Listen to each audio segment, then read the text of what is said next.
해묵한 안식일이 다가왔습니다. 다 같이 묵상 기도하심으로 안식일 대예배 시작하겠습니다.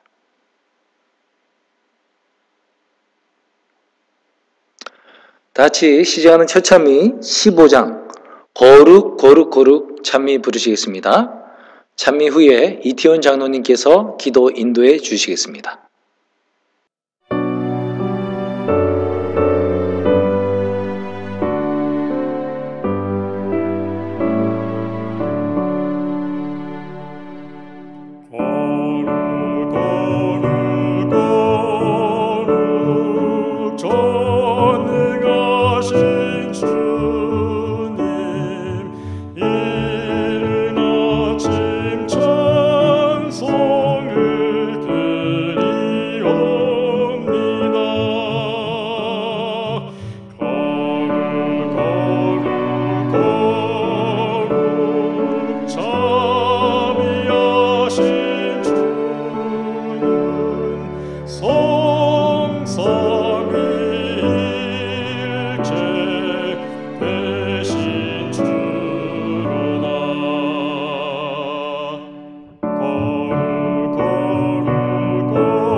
하늘에 계신 아버지, 참으로 감사합니다.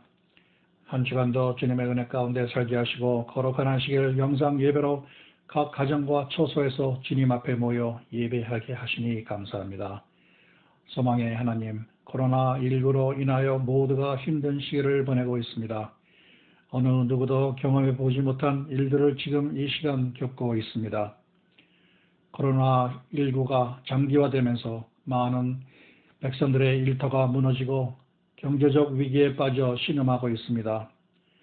택하신 백성들을 불쌍히 여겨주시고 하나님이 주시는 은혜와 지혜로 일어서게 하시고 주님이 열어주시는 소망의 길을 찾게 하옵소서. 찬양과 말씀으로 믿음이 회복되게 하시며 십자가의 보혈로 뜨거워지게 하옵소서. 코로나 종식을 위해 수고하고 애쓰는 의료진들과 기도하는 성도들을 기억해 주셔서 응답의 기쁨을 누리게 하옵소서. 능력의 하나님, 온 지구촌이 코로나 바이러스 앞에서 무너져 있지만 이 일들이 우리의 잘못 때문임을 깨닫고 반성하고 뉘우치는 기회가 되게 하시옵소서. 예기치 못한 어려움과 고난이 우리들 앞에 다가왔지만 환란의 시기에 주님께 부르짖는 기도의 시간을 통해 우리의 자존감을 회복하고 더 나아가 성숙함을 통해 거듭나는 기회가 되게 하옵소서. 하루속히 성전에서의 정상적인 예배와 성도의 교제와 전도와 구제 등 복음의 선한 사업을 할 수 있도록 이 환란을 속히 종식시켜 주시옵소서. 은혜의 주님, 오늘도 말씀을 가지고 단위에 세우신 우리 목사님과 함께 하시고 말씀을 준비하시고 전하실 때 성령으로 충만하게 하시고 영육간에 강건하게 하옵소서. 주의 능력으로 돌입해 주시고 진리를 사랑하게 하사 하나님의 말씀의 공의에 따라 살아가게 하옵소서. 말씀을 듣는 우리의 눈과 귀를 열어주시고 위로부터 부어주시는 은혜를 풍성히 경험하게 하시며 말씀이 심령마다 채워지게 하시고 깨달음을 더하여 주시옵소서. 글렌데일 교회와 성도들의 가정과 각자의 일터와 삶 속에서 말씀이 이루어지는 것을 보게 하시며 감사와 응답이 풍성한 은혜의 삶을 누리게 하옵소서. 우리의 십자가 보혈로 구원하신 예수님의 이름으로 기도하옵나이다. 아멘. 다시 만나반에서 준비한 온라인 특창을 들으시도록 하겠습니다.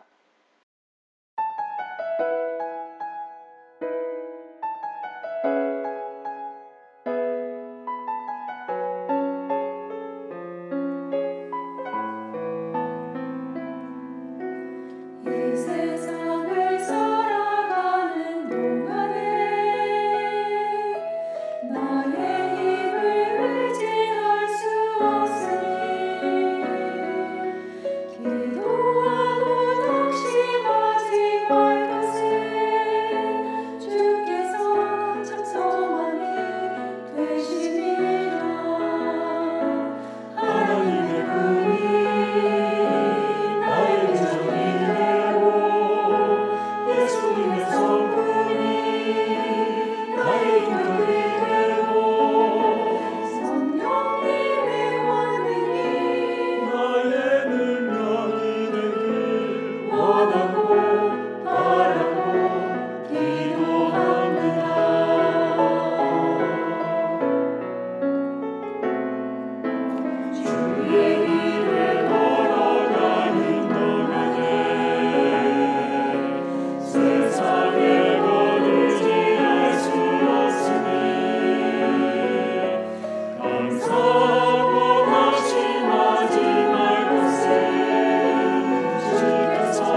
만나반 특창 감사드립니다. 성도님들 안녕하셨습니까?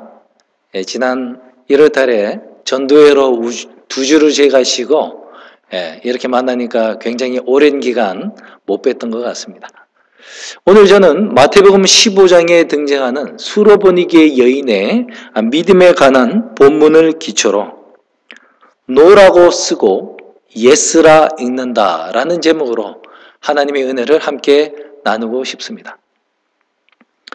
여러분 모두 다 한 번씩은 아프신 적이 있으셨을 것입니다. 제가 저희 어머니께 얘기를 하나 들은 것이 있습니다. 제 기억은 가물가물한데 그래서 들은 말씀에 제가 말씀을 드리면 아팠던 건 아니고요. 제가 장난을 치다가 콧구멍 속에 동전인지 완두콩인지 구슬인지 이게 들어갔다고 해요. 그래서 제가 숨을 못 쉬게 되니까 어머니가 깜짝 놀라서 가까운 병원을 가야 되잖아요. 근데 저희가 아주 이제 시골 섬에서 자랐는데 그곳에 어떠한 이제 의료시설이 없어서 의사를 만나러 가려면은 30분을 걸어서 거기 가서 배를 타고 또 30분을 가고요. 거기서 내린 다음에 또 버스를 타기 위해서 30분을 걸어가고 거기서 또 버스를 타고 이제 그 공공보건소 공의가 있는 이제 곳을 찾아갈 수 있었다고 합니다. 그렇게 제 어머니가 저를 데리고 업고 거기 간 거예요. 그래서 뭐 어떻게 뒤를 툭 쳤더니 이게 툭 어떻게 나왔다고 그런 얘기를 하시는 게 기억이 납니다. 부모가 되면 참 가장 힘들 때가 자식이 아플 때일 것입니다. 자식에게 사고가 나거나 질병이 생겼을 때 부모는 그것을 해결할 때까지 부모는 쉴 수가 없습니다. 그런 애잔한 한 어머니의 스토리가 오늘 저희가 연구할 본문의 말씀에 있습니다. 우리 다 같이 이 마태복음 15장 21절로 28절을 먼저 함께 읽도록 하겠습니다.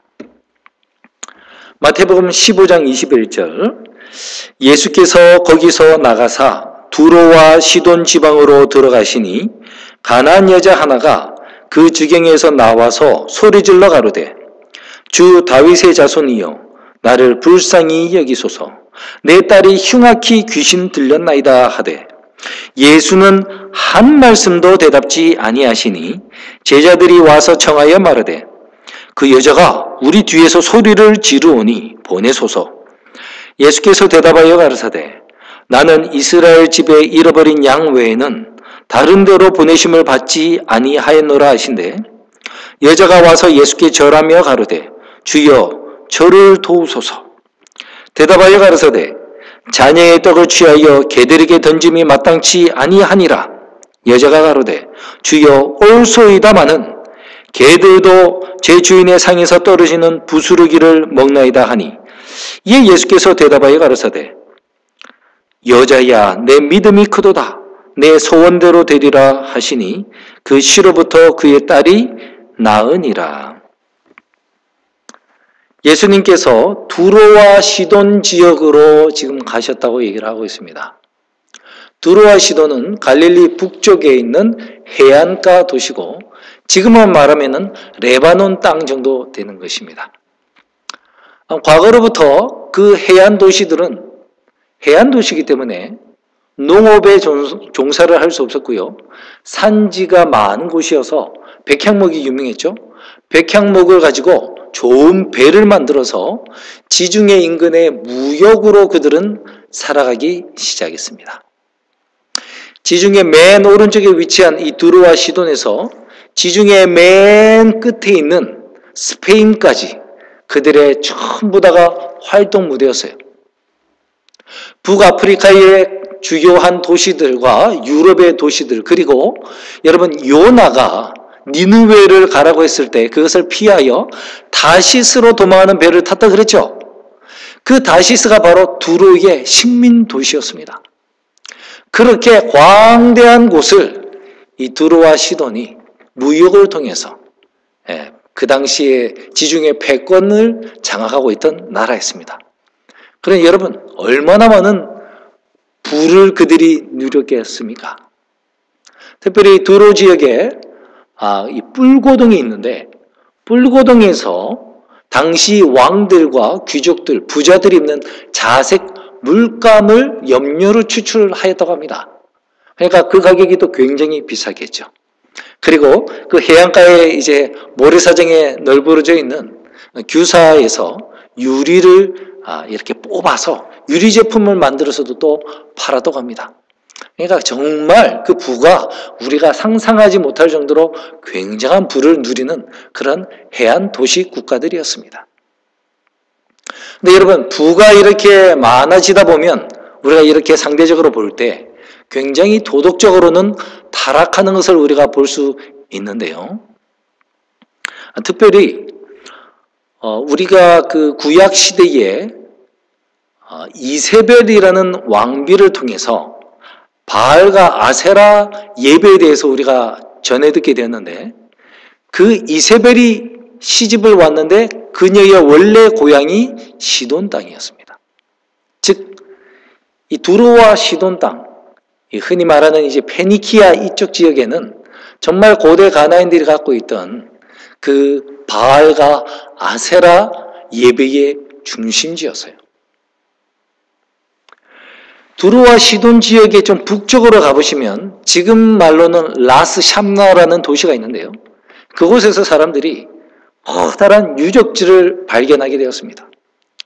그 유적지에서 수많은 점토판들이 막 나오고 그림판들이 막 나오는데, 학자들이 그거를 딱 읽어봤더니요, 그 내용의 많은 부분이 고대 가나안의 예배, 즉 바알과 아세라에 대한 종교에 관한 설명이 자세하게 나와 있는 것을 발견하였습니다.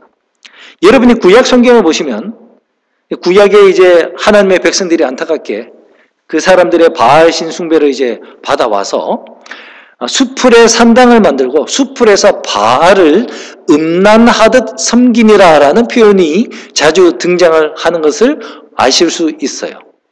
음란하듯 섬기니라. 그 말씀이 무슨 말인지를 제대로 알지 못했는데, 그 라스 샴나에서 나온 우가릿 문명의 그 점토판에서 그 설명을 어떻게 하고 있냐면, 그 당시 바알과 아세라 이 예배의 형식은 성관계를 갖는 것이다 라는 것이 밝혀졌습니다. 그리고 심지어는 그 신이 짐승의 모습으로 내려왔기 때문에 그 짐승과 또 성관계를 하는 것이 풍요와 다산을 가져다 준다 해가지고 동물과 수간을 하는 것도 기록에 다 남아 있었어요. 그래서 그것을 보고 이것이 음란하듯 섬긴다는 말이었구나 라는 것을 이해를 할 수 있게 됐고요. 그리고 많은 성사학자들이 이것을 보고 하나님께서 왜 가나안을 진멸하라고 이스라엘에게 명령하시는지 그 이유도 알게 된 것입니다. 그 사람들의 죄악이 너무나 커서 하나님이 그들을 멸망시킬 수밖에 없었고요. 또 그렇게 하는 것이 하나님의 백성들을 안전하게 보호하는 유일한 수단이었다는 것도 이해를 하게 되었던 것입니다. 예수님께서 두로와 시돈을 언제 한번 언급을 하셨냐면, 갈릴리 지역에 예수님께서 많은 권능을 행한 그런 도시들을 언급하셨어요. 그러시면서 베세다야, 고라시나, 내가 너희에게 베푼 그 능력을 두로와 시돈에 행하였더라면 저들은 이미 제 아래 앉아서 회개했을 것이다. 그리고 가버나움아, 내가 너한테서 행한 권능을 소돔에 했더라면 그 사람들은 벌써 회개했을 것이다. 이런 얘기를 하셔요.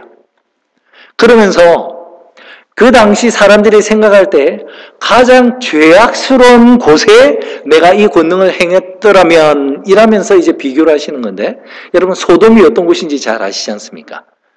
너무나 죄악이 관영을 하여서 하나님이 유황불로 멸망을 시킨 곳이에요. 그런 소돔과 같은 곳의 위치에 두로와 시돈을 예수님이 두셨다는 거예요.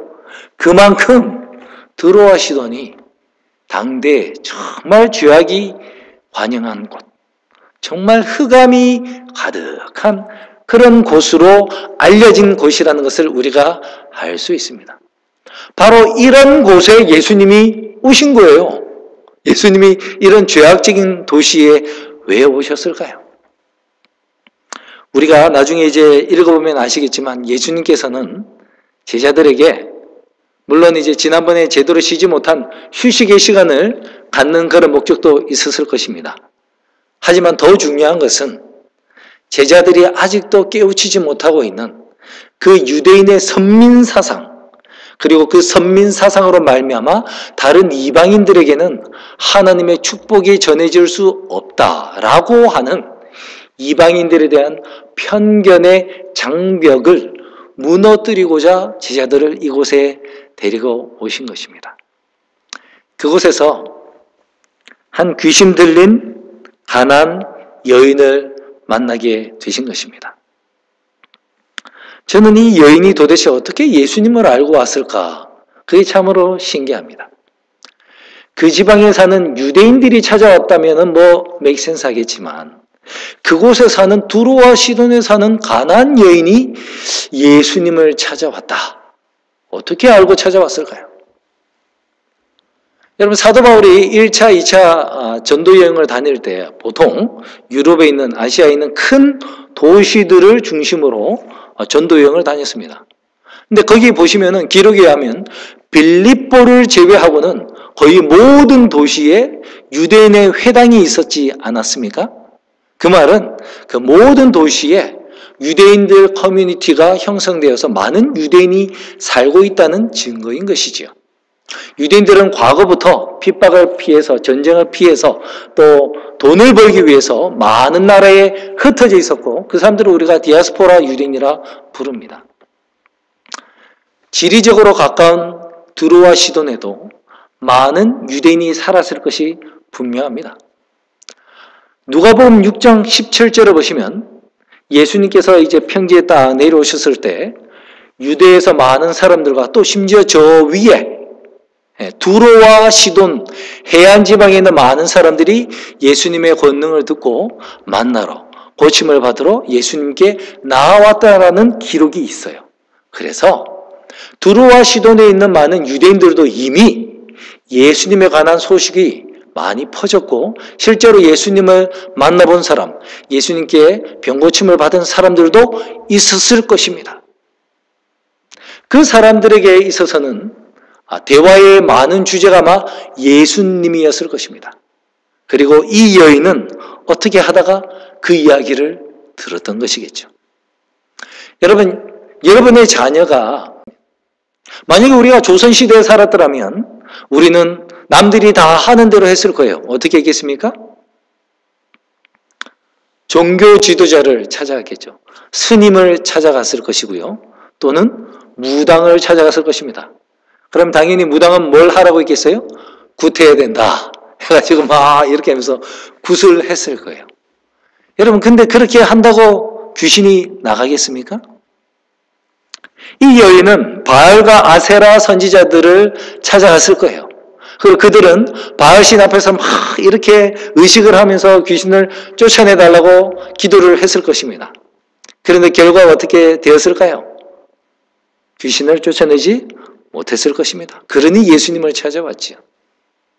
여러분 예수님이 귀신 쫓아냈더니 바리새인들이 바알세불의 힘입어서 이렇게 한다.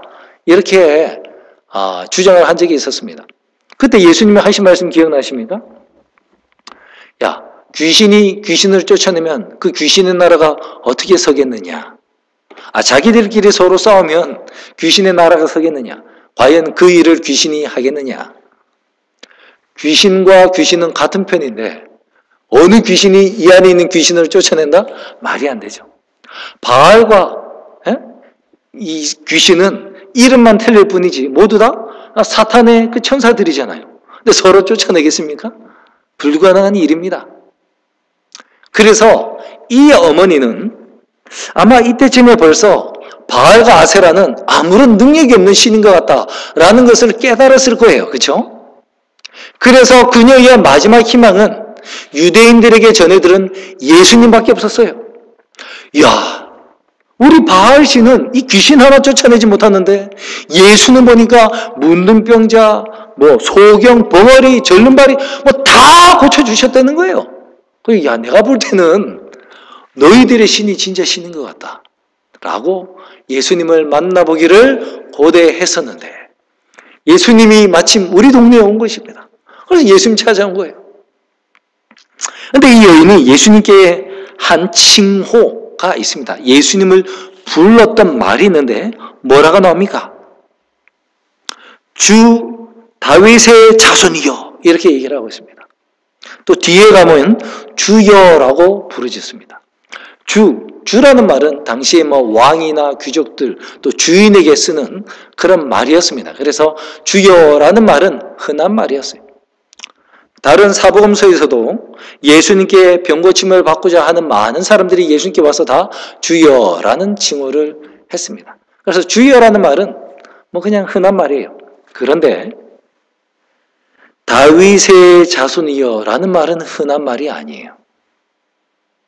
다윗의 자손이라는 말은 문자적으로는 예루살렘에 사는 많은 사람, 지나가는 사람 붙잡으면 당신도 다윗의 자손입니까? 하면 그 사람들도 제가 혈연 관계가 다윗의 후손 중에 하나입니다. 이렇게 말할 사람이 많이 있어요. 그런데 이 다윗의 자손은 그렇게 쓰이는 말이 아니죠. 이 다윗의 자손은 바로 메시아를 가르치는 그런 고유 명사로 사용되었습니다. 그래서 아무에게나 사용되는 말이 아니라 바로 메시아에게만 사용되는 그런 단어였어요. 이 가나안 여인이 예수님을 주여라고 부르는 것은 이해가 되는데 예수님을 향하여 다윗의 자손이여라고 불렀다는 것은 정말 도대체 이 여인이 어떻게 예수님을 메시아로 알았을까? 정말 궁금증을 자아내게 하는 부분입니다. 성경에는 설명이 없으니까 우리가 알지 못하지만 이 여인이 예수님을 다윗의 자손이여라고 불렀다는 것 하나만으로도 이 여인이 유대인 종교에 대해서 관심을 가지고 연구를 해보았을 것이다 라는 것을 우리가 생각해 볼 수 있습니다. 그리고 그녀 나름대로 사람들에게 들었던 그 모든 내용과 구약에 예언된 메시아와 연결을 시키면서 이분이 정말 이 유대 종교에서 말하는 하나님이 사람이 되셔서 사람들을 구원하러 오신다는 그 메시아가 분명하다라는 확신이 있었던 것 같아요. 그런 이 여인의 믿음과 예수 그리스도에 대한 지식으로 말미암아 이 여인이 구원을 받을 준비가 되었기 때문에 예수님도 이 여인을 만나러 이곳에 오셨던 것 같습니다. 자, 이렇게 간절한 마음으로 또 자기의 믿음을 표현하면서 당신은 다윗의 자손입니다 라고 불렀는데 예수님의 반응은 어떠했습니까? 예수님의 반응은 너무나 냉정했어요. 첫 번째 반응은 무엇이었습니까? 한 말씀도 대답지 아니하시니라. 여러분, 제가 이제 교회에서 성도님들을 만나 뵀는데 어느 한 장로님이 오셔가지고 저한테 목사님 이거 이랬는데 이거 좀 해주시겠습니까? 라고 얘기를 했다고 합시다. 그런데 제가요 아무 얘기를 안 해요. 그 장로님이 목사님 이렇게 좀 도와주세요 라고 하는데 제가 못 들은 척 하고 먼 산만 바라보고 다른 사람 보고 그 집사님 이렇게 얘기를 한다면 여러분 요즘 말로 제가 이 장로님을 뭐 한 거예요? 껌 씹었다 하듯이 씹었다라는 표현을 합니다. 그 말이 무슨 말이에요? 무시했다는 말이에요. 그러면은 이 장로님이 다음부터 제 설교를 제대로 들으시겠습니까? 이 장로님이 다음에 저를 만날 때 기쁜 얼굴로 대화를 하려고 하시겠습니까? 나를 무시한 사람 이러면서 굉장히 기분 나빠하시지 않겠습니까? 예수님이 지금 그 얘기를 한 거예요. 아무런 한 말씀으로도 대답지 아니하셨어요. 두 번째는 어떻게 하셨습니까? 나는 이스라엘에 잃어버린 양 외에는 다른 데로 보내심을 받지 아니하였다. 다른 말로 간단히 말하면 너 이스라엘 백성이냐? 너 유대인이냐? 이건 물으신 거예요. 여러분 우리가 영화나 이런 데 보시면 전쟁 영화에서 특별히 이제 미국이 이제 베트남에서 철수할 때 대사관에 펜스가 쳐져 있고 수많은 베트남 사람들도 막 보따리 들고 그 길로 도망가려고 하죠. 나도 들여보내달라고, 나도 들여보내달라고. 그 안에는 이제 미국 사람들을 도망시키는 그런 이제 호송하는 그런 헬기들이 막 아파치 헬기들이 막 준비되어 있고 군인들이 다 경계를 하면서 뭐를 요구를 합니까? 패스포트 보여달라고 그래요. 그래서 문서를 딱 보고 미국 시민권자에 해당하는 사람들만 안으로 들여보냅니다. 나머지 사람들은 막 내 아이만이라도 들여보내달라고 막 부탁을 하는데 군인들은 어떻게 해요? 냉정하게 미국 사람 아니면 안 된다고 얘기를 하는 거예요. 예수님이 지금 그 군인 역할을 한 것입니다. 당신 이스라엘 사람입니까? 당신 유대인입니까? 아니면 안 돼요. 이 얘기를 냉정하게 하신 거예요. 그 다음에 세 번째는 더 냉정한 얘기를 하셨습니다. 자녀의 떡을 취하여 개들에게 던짐이 마땅치 않다. 다른 말로 하면 너는 개잖아. 내가 왜 자녀에게 줄 축복을 개에게 주겠어? 여러분, 누군가가 여러분을 개라고 표현하면 정말 이런 말씀을 듣고도 여러분 그 자리에 계속 남아있을 사람이 있을까요? 그것도 개인적인 대화에서 나온 것이 아니라 많은 사람들이 함께 있는 공공장소에서 누군가가 나를 개라고 취급을 하는데 이 기분 좋아할 사람이 세상에 어디 있겠습니까? 그런데 이 여인은 그곳을 떠나지 않았어요. 어떻게 하여 이 여인은 그곳을 떠나지 아니했을까요? 그리고 왜 예수님은 이렇게 심하게 이 여인을 대접하였을까요? 여러분, 이 모습은 우리가 평상시에 보던 예수님의 모습이 아니지 않습니까? 맞습니다. 이 모습은 예수님의 모습이 아니에요. 예수님이 이방인이라고 이렇게 냉정하게 했을까요? 아닙니다. 구약에 그 많은 문둥병자가 있었지만 이방인인 나만만을 예수님이 선지자를 통해서 고쳐주셨어요. 그 당시에 수많은 과부가 있었지만 엘리야가 사르밧 과부에게 보내심을 받았습니다. 얼마 전에 백부장이 자기 종을 고치기 위해서 예수님께 왔을 때 예수님이 그 소원을 들어주셨어요. 사마리아에 가서도 복음을 전하셨지 않습니까? 그걸 볼 때는 예수님이 이방인이라고 이렇게 이방인이기 때문에 이렇게 냉대했다고 하는 말씀은 맞는 말씀이 아니에요. 아까 맨 처음에 이곳에 온 목적에 대해서 제가 말씀을 드린 것처럼 예수님이 이렇게 냉정하게 행동을 하신 이유는 제자들에게 교훈을 주시기 위함이라고밖에 설명을 할 수가 없습니다.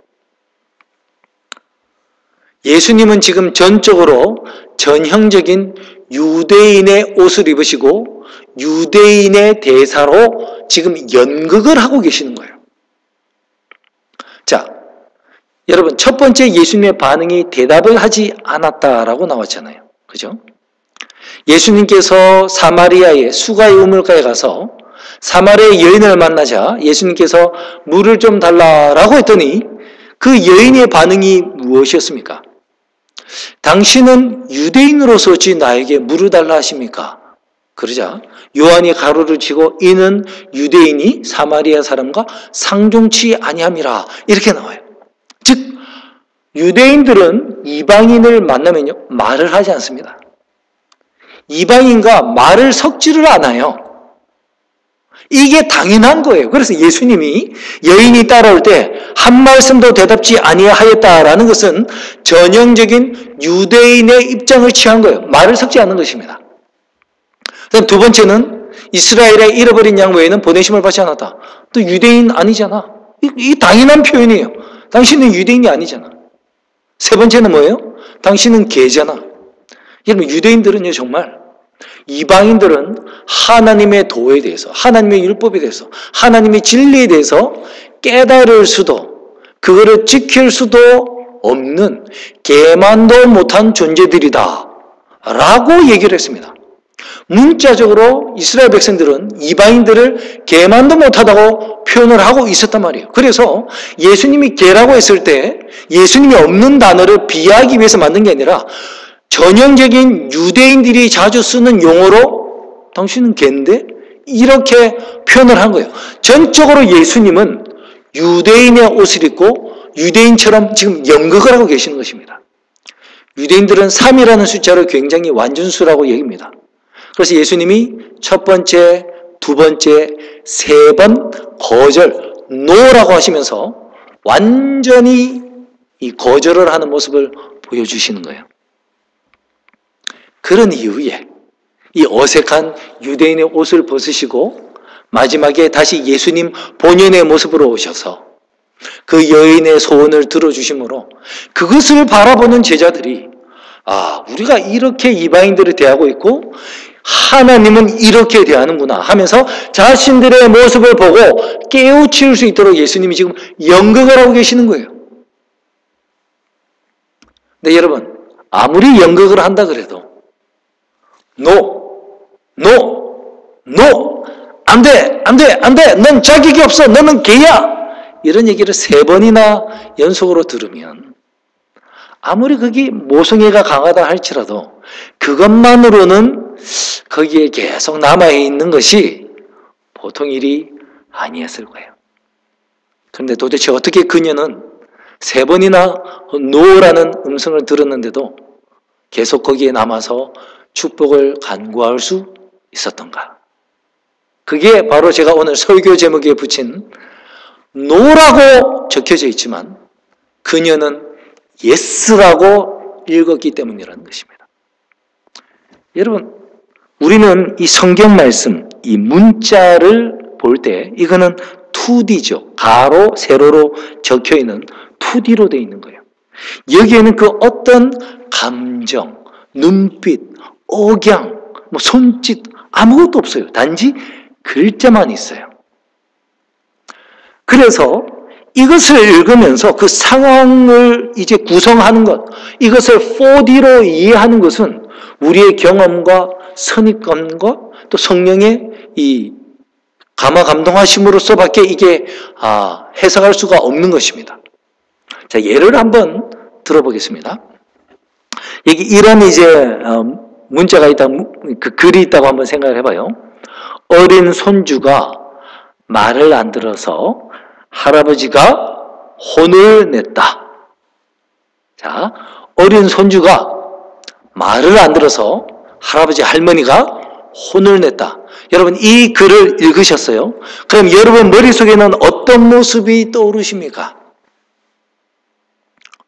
분노 조절 장애가 안 되시는 그런 할아버지가 얼굴이 시뻘개져가지고 인상을 막 쓰면서 목에 핏대가 우뚝 선 상태로 이 어린 놈이 할아버지가 몇 번을 가르쳐도 못 알아듣겠어 라고 하면서 엉덩이를 벗기고 엉덩이를 찰싹 혼냈다라고 이해를 하십니까? 아니면 정말 눈에 넣어도 아프지 않을 정도로 사랑스러운 눈과 목소리로 그 아이를 이렇게 안고 어유 우리 손주요, 이렇게 하면 안 되는데, 이렇게 하면 배 아야 해요, 이러면 혼나요, 멘모 받아야 되겠네, 이러면 안 돼, 이렇게 할머니가 이러면 안 돼요 라고 혼냈다고 읽으십니까? 아마 첫 번째로 화가 나서 이렇게 2살, 3살밖에 안 된 아이를 엉덩이를 때렸다라고 생각하시는 그런 할아버지, 할머니가 계시다면 그분은 할아버지, 할머니의 자격이 없으신 거죠. 많은 할아버지, 할머니는, 대부분의 할아버지, 할머니는 다 후자로 이해를 하실 거예요. 이러면 안 돼요, 이러면 못 써요, 이러면 맴매 맞아요, 이렇게 다 이러는 그런 할아버지의 모습으로 읽으실 것입니다. 왜냐하면 우리가 손자를 대할 때 그렇게 대하기 때문에 그렇습니다. 왜 우리가 손자를 그렇게 대하죠? 사랑은 내리사랑이라고. 우리 자식보다 우리 자식이 낳은 그 자식은 더 큰 사랑이 있어서 그 아이는 혼을 낼 수가 없대요. 그래서 우리가 어릴 때 할아버지 밑에서 할머니 밑에서 자라면 버르장머리가 없어진다는 게, 할아버지 할머니는 혼을 낼 수가 없기 때문에 그렇죠. 여러분, 이런 죄인들도 우리가 내리사랑으로 사랑하는 손주들에게 그렇게 대하는데, 우리보다 더욱더 사랑이 풍부하시고 자기의 생명을 바쳐가면서 우리를 구원하고자 하셨던 그 사랑의 예수님을 우리가 마치 일본 순사들이 우리를 대했듯이, 마치 아주 자비심이 없는 주인이 종들을 대하듯이 예수님이 그렇게 대했을 것으로 감정이입을 하여 이 부분을 읽는다면 그거는 우리 예수님께 대한 모독입니다. 자, 그렇다면 이 장면을 우리가 다시 한번 사랑의 예수님이라는 관점으로 그리스도의 품성을 대입하여 이 장면을 한번 보도록 하겠습니다. 먼저 예수님의 발걸음 한번 볼까요? 여러분, 누군가 싫어하는 사람 뒤에 쫓아오면 여러분 어떻게 하실 것 같습니까? 실제로 있었던 얘기인데, 얼마 전에 저희 만나반의 한 여집사님이 아침에 산책을 하고 있는데 그 홈리스 같은 분인데 마약한 사람, 그런 사람 있잖아요. 막 혼자 이상한 말로 중얼중얼 하면서 막 이렇게 따라오는 사람, 그런 사람이 갑자기 따라오더래요. 그럼 여집사님이 어떻게 했겠어요? 그분이 올 때까지 이 사람이 도대체 뭔 소리를 하는지 궁금해서 그 자리에 계속 있었겠습니까? 아니에요. 이분이 말씀하시는데 겁이 나서 막 도망을 갔대요. 그러다가 어느 미국 사람이 지나가니까 그 사람 붙잡고 나 저 사람 쫓아오는 것 같은데 잠깐만 같이 있어달라고 이렇게 부탁을 했다는 겁니다. 왜? 무서우니까, 싫으니까. 그러니까 빨리 도망을 가죠. 여러분, 예수님께서 이 여인을 정말 벌레 보듯이 개만도 못한 존재로 이렇게 여겼다면 예수님 도와주세요 라고 올 때 예수님 그 자리에 가만히 계셨겠어요? 금방 이렇게 도망을 가서 그 말씀하는 순간도 오지 않았을 것입니다. 그렇죠? 근데 예수님이 그렇게 막 이렇게 이게 뭐야 하면서 도망갔겠습니까? 아니에요. 예수님은 오히려 이 여인이 자기 앞에 와서 엎드려 절을 할 수 있을 때까지 예수님은 그 자리에 가만히 머무신 거예요. 이상하죠? 예수님이 이 여인이 올 때까지 도망을 안 가시고 머무셨다. 예수님의 눈빛은 어떻겠습니까? 정말 동정과 긍휼이 가득 찬 눈빛으로 바라봤겠죠. 그죠? 아니면 이렇게 막 째려보듯이 경멸하듯이 이렇게 쳐다봤겠습니까? 목소리는 어땠을까요? 막 이렇게 너는 갠데? 너 이스라엘 백성이야?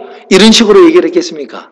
아니면은 정말 사랑이 가득 차고, 아니면 너무나 예수님이 하고 싶지 않은 대사를 하기 때문에, 예수님에 맞지 않는 그런 대사를 하기 때문에 되게 어색하면서 떨리면서, 하지만 그러면서 부드러운 그런 음성이 이었을까요? 예수님의 손짓은 어떻겠습니까? 너는 개야! 뭐 이런 식으로 했겠습니까? 아니면은 왠지 모를 두 팔을 벌리면서 나에게 더 다가오라는 그런 신용을 하고 계셨을까요? 제가 생각할 때는 예수님께서는 정말 그 가운데서도 말은 냉정한 듯 보였지만 예수님의 그 모든 모습과 억양과 분위기는 계속해서 너도 축복받을 수 있다라는 사인을 계속 주셨을 것임을 저는 믿습니다. 왜냐하면 그것이 평상시에 우리에게 보여주신 예수님의 모습이기 때문에 그렇습니다. 비록 글자 그대로는 나는 이스라엘 집에 잃어버린 양 외에는 다른 데로 보내심을 받지 아니하였다. 이 말씀이 노라고 적힌 것처럼 보이는데 이 여인은 이것을 예스라 읽었어요. 여러분 한번 이 문제로 자세히 한번 보세요. 예수님은 내가 이스라엘에 잃어버린 양 외에는 보내심을 받지 않았다 그랬어요. 그러면 여러분, 예수님이 지금 두로와 시돈에 와 계시면 안 되죠. 예수님은 유대 땅과 갈릴리에만 머물러 있어야 될 거 아닙니까? 거기만 잃은 양이 있다면. 근데 지금 예수님 지금 어디 오셨어요? 두로와 시돈에 오셨어요. 그래 지금 누구 앞에 와 계십니까? 가나안 여인 앞에 와 계시는 거예요. 이스라엘에 잃어버린 양 외에는 보내심을 받지 않았다 하시는 분이 지금 가나안 땅의 한 여인 앞에 서 계시단 말이에요. 그 말씀은 무엇입니까? 이 여인에게도 내가 보내심을 받았고 너는 하나님의 잃은 양이다 라는 말로 들리는 거예요. 세 번째 말씀, 자녀의 떡을 취하여 개들에게 던짐이 마땅치 않다. 이 말도 말 그대로만 보면 노라고 쓰인 것처럼 보이죠. 근데 여러분, 이 말씀이 뭐냐면 이런 거예요. 원래 이제 유대인들은 집에서 개를 키우는 풍습이 없었습니다. 그런데 이게 헬라 사람들의 문화였다고 해요. 그래서 신구약 중간 사이에 우리가 셀루쿠스 왕조에 의해서 헬레니즘 문화가 이쪽으로 넘어왔기 때문에 이제 부자들 가운데서는 집안에서 강아지를 키우는 사람들이 많이 있었다고 해요. 식탁에서 이제 밥을 먹습니다. 근데 밥을 먹다 보면 여러분, 우리가 어떻게 됩니까? 남자들은 이제 수염을 이렇게 길렀으니까 먹다 보면 수염에 뭐 수프도 묻고 뭐도 묻고 하겠죠, 그렇죠? 손에도 더러운 게 묻을 수가 있습니다. 그러면 지금은 이제 냅킨으로 이렇게 닦지요. 근데 당시에는 냅킨이 없었으니까 어떻게 한 줄 아십니까? 빵 조각을 이용을 했다 그래요. 빵이 뭔가 닦고 흡수하니까 빵으로 이렇게 수염을 닦고 입을 닦고 또 손도 이제 빵으로 닦아요. 그런 다음에 그 닦은 빵 조각을 식탁 아래 던집니다. 그러면 식탁 아래에서 누가 먹겠어요? 기다리던 강아지들이 먹는 거예요. 예수님이 이 여인에게 할 수 있는 수많은 그 표현들, 예화들이 있었을 거지만 그 당시에 식탁 문화에서 가져와서 개들에게 줌이 마땅치 않다라고 하셨을 때 여러분 자세히 보세요. 이게 노라는 말로 이 쓰여진 것처럼 보이지만 실제로는 이런 거죠. 개에게는요, 주인이 반드시 주는 음식이 있었어요. 수염 닦고 손 닦고 자녀들이 다 먹은 다음에 그거를 개들에게 준단 말이에요. 즉 너는 개다고 했을 때 그래 너는 개니까 너는 먹을 것이 없어 라는 말이 아니라 개이기 때문에 개도 반드시 먹을 것이 있다는 것입니다. 우선순위에서는 약간 밀렸고 뭐 음식의 퀀터티와 퀄러티는 좀 차이가 있겠지만 개도 주인이 주는 음식이 있다라는 것이 핵심이에요. 그래서 이 여인은 개라는 단어로 다른 사람들 다 노라고 들었겠지만 이 여인은 개라는 단어를 보면서 주인의 상에서 떨어지는 것은 제가 먹을 수 있지 않습니까? 저에게도 있는 것입니다 라고 예스로 이 여인이 읽었다는 것입니다. 여러분 차이점을 아시겠습니까?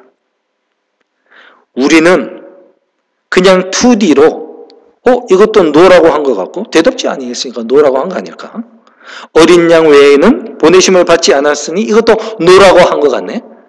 개라고 불렀으니 이것도 노라고 쓰여진 것 같다 라고 했는데 실제로 2000년 전 그 상황으로 돌아가 보시면 예수님의 그 억양과 눈빛과 손짓과 또 예수님이 하시는 그 모든 말씀에서 노가 아닌 예스로 읽었다는 것입니다. 사랑하는 성도 여러분, 저와 여러분이 이 마지막 때에 가장 필요한 것이 바로 이 부분을 터득하는 것 같습니다. 성경 말씀에 우리가 정말 하나님의 사랑을 대입하여 읽지 아니하면 인간의 죄된 본성과 나의 성격을 대입해서 읽으면 정말 반대의 결론에 이르게 될 수가 있습니다. 성경에서 너는 죄인이야, 너는 안 돼 라고 쓰여져 있는 것을 우리는 믿음으로 너도 된다 라고 읽을 수 있어야 돼요. 하나님이 심판하셨다 라고 쓰여 있는 것을 하나님은 구원하신다 라고 읽을 수 있어야 합니다. 이렇게 하면 너는 죽어야 한다 라고 쓰여져 있는 것을 너는 꼭 살아야 한다 라고 읽을 수 있는 믿음이 저와 여러분에게 필요합니다. 우리가 지난 코비드 1년 동안에 얼마나 많은 고생을 하였습니까? 그런데 여러분, 우리를 기다리고 있는 미래는 이것보다 더 심한 일들이 많이 있습니다.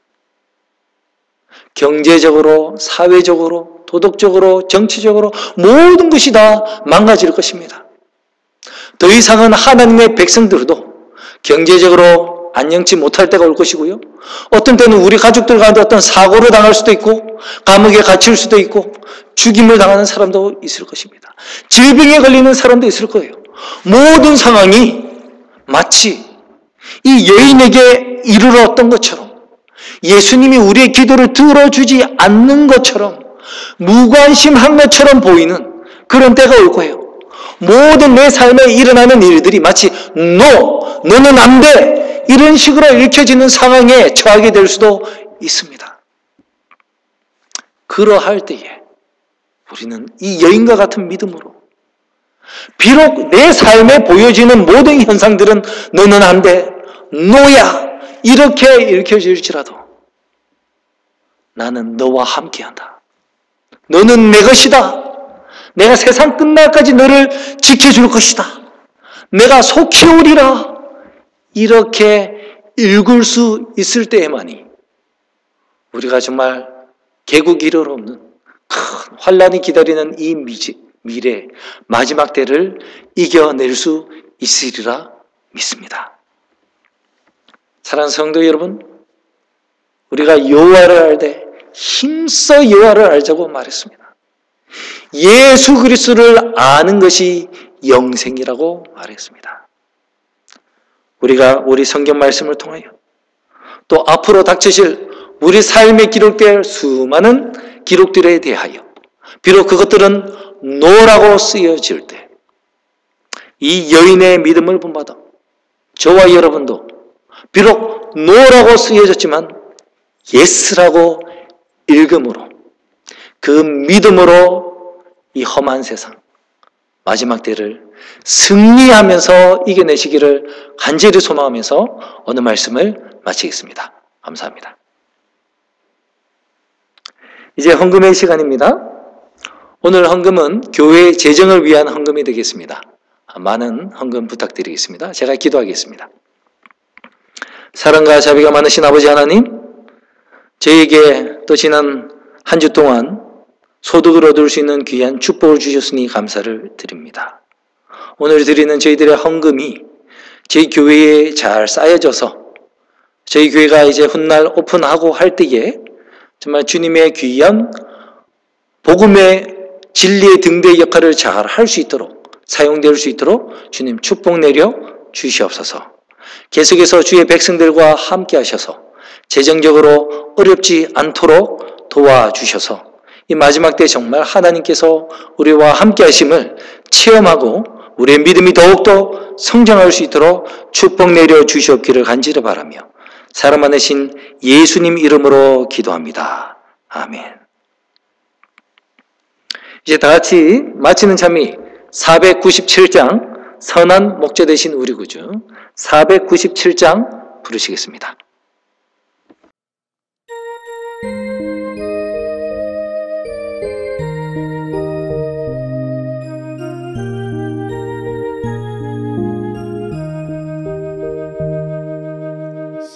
선한 목자 되신 우리 주 항상 인도하시고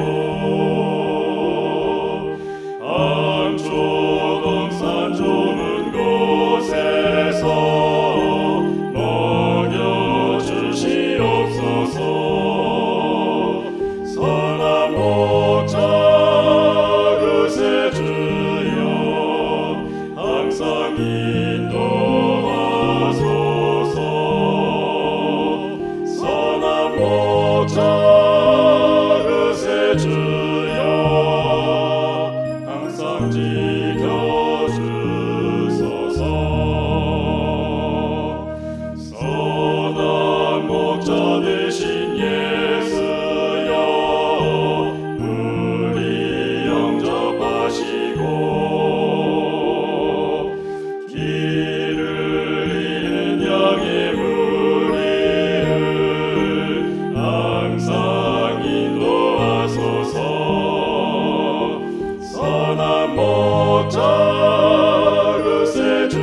마치는 기도드리겠습니다.